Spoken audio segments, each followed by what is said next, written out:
All right, this is the chop that stole the show at the Brisbane 4-wheel drive and camping expo on the weekend. A lot of you probably saw this one. It's a bit of a head turner really. The Merlot and the silver and the black really pop. We had two Merlots. There was the Merlot wagon and this Merlot chop, and we don't get many of them, but since leaking some photos of this one over the last few months, we've had so much more inquiry for this sort of colour. Obviously a little bit harder now that the 200 series line is ending, but if you can, get your hands on the Merlot. Look at it, it's a stunner, but it's a VX 200 series 2020 model, 2021. Creative conversion, 750 chop and extension, 4.2 tonne GVM, 4.2 tonne towing, state approval, 4495 tonne on the GVM.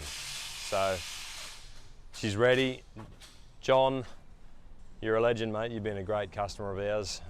We wish you so many happy kilometres in this new rig.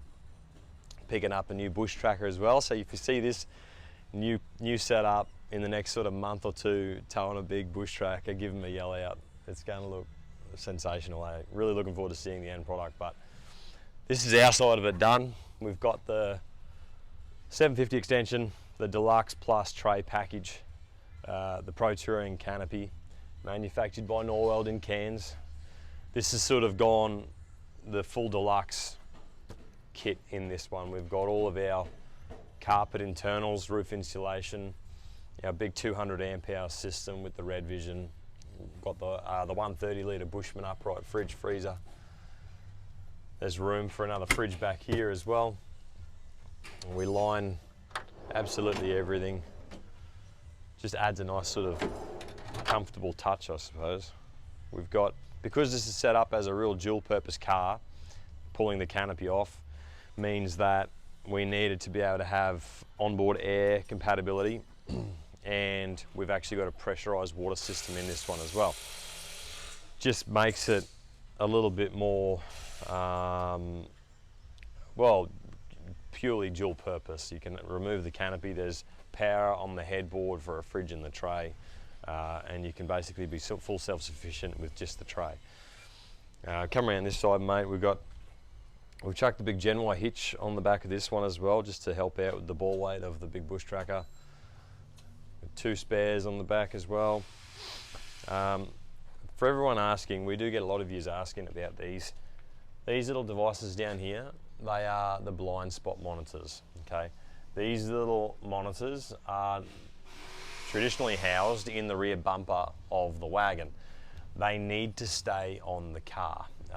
They are still pretty hidden. They're not going to get wiped out straight away unless you're doing some pretty crazy rock crawling. They are sort of up as high as we can put them, and they are a requirement and part of the safety features of the VXs and the Saharas.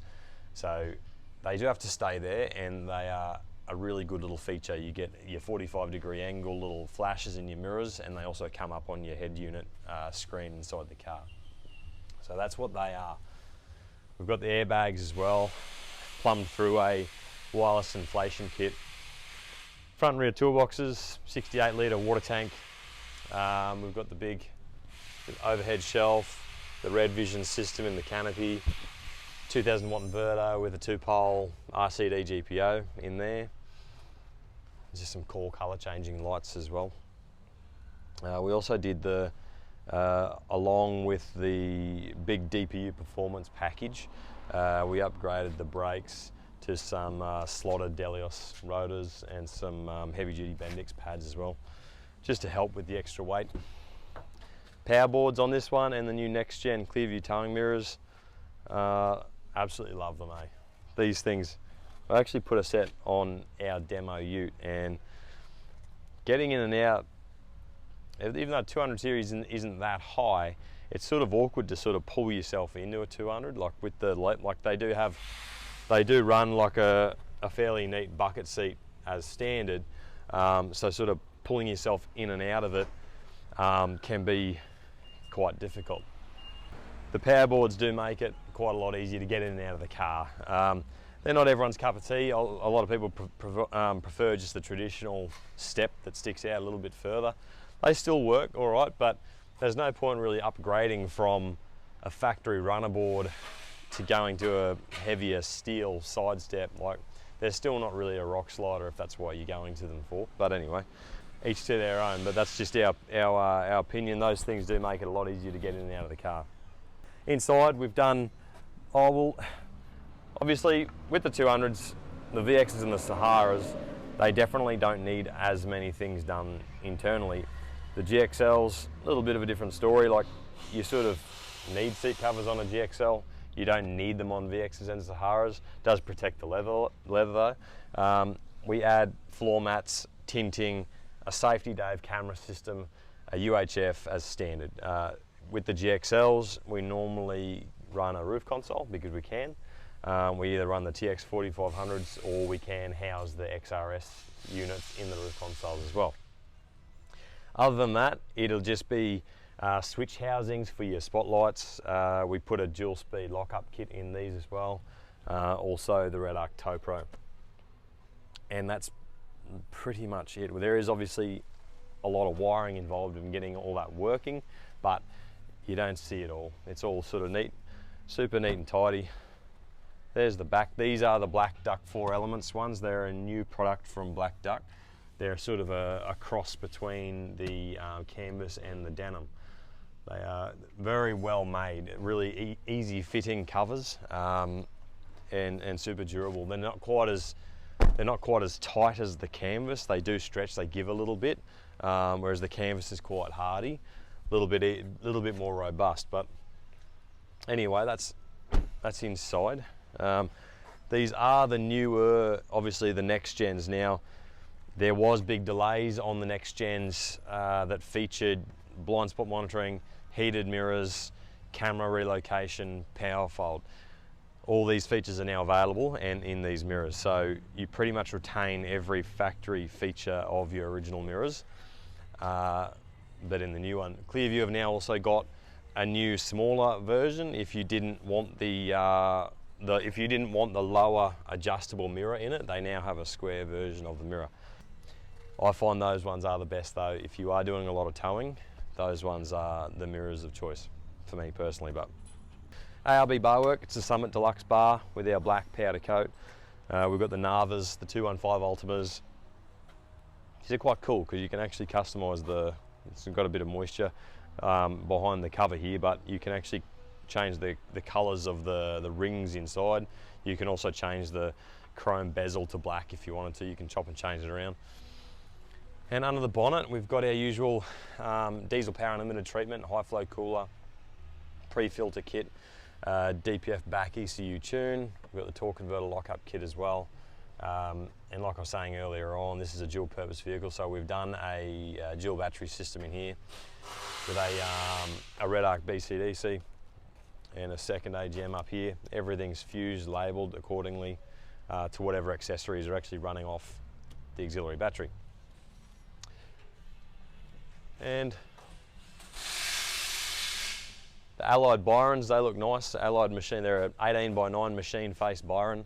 We haven't put them on too many cars over the last couple of years. We had them on our very first 200 a few years back, and they do stand out. They always look good when we put them on another car.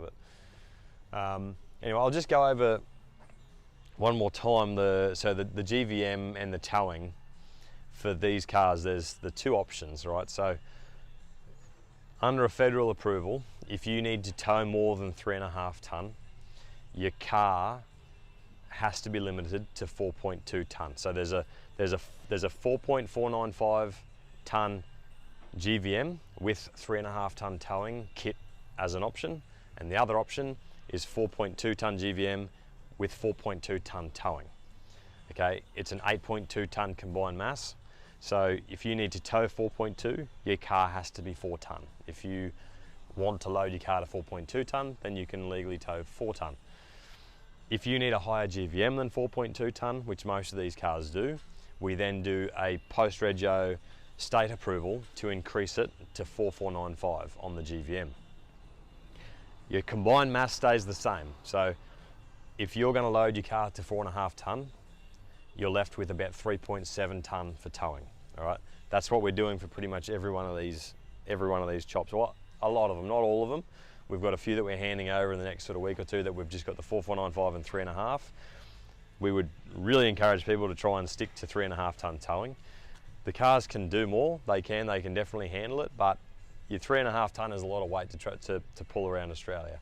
So we would encourage everyone to try and stick to that 3.5 ton mark. But yeah, guys, as for, look, I've sort of done a lot of explaining in the past about our electrical systems in the canopies. It is just, it's the full red arc, red vision system, your BMS 1230 S3. We've got the 2000 watt red arc inverter. We put our red vision panels on this side next to the fridge. You can see, this is traditionally your passenger side is your kitchen side, or where you're going to be spending most of your time. So having it on the left hand side, we control all of our lights and accessories. We try and correspond them to each side, like your passenger and your driver. You can activate your inverter from here, see how much current it's using, all that sort of stuff. See how much solar is being made. It also keeps a log for how much solar you've been making over the last week. It's got a state of charge log as well.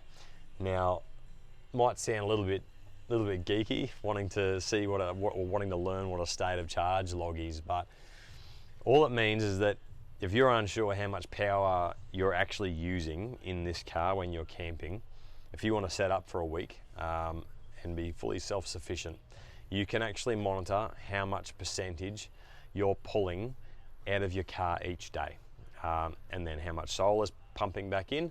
So you can actually work out an average of exactly how much you're pulling out each day, and then you can then forecast how many days you're going to get out of this particular system. It's not something that you use all the time, but it is pretty cool for everyone to understand how much power they're using. Induction cooktops use a lot of power. Microwaves and coffee machines use a lot of power.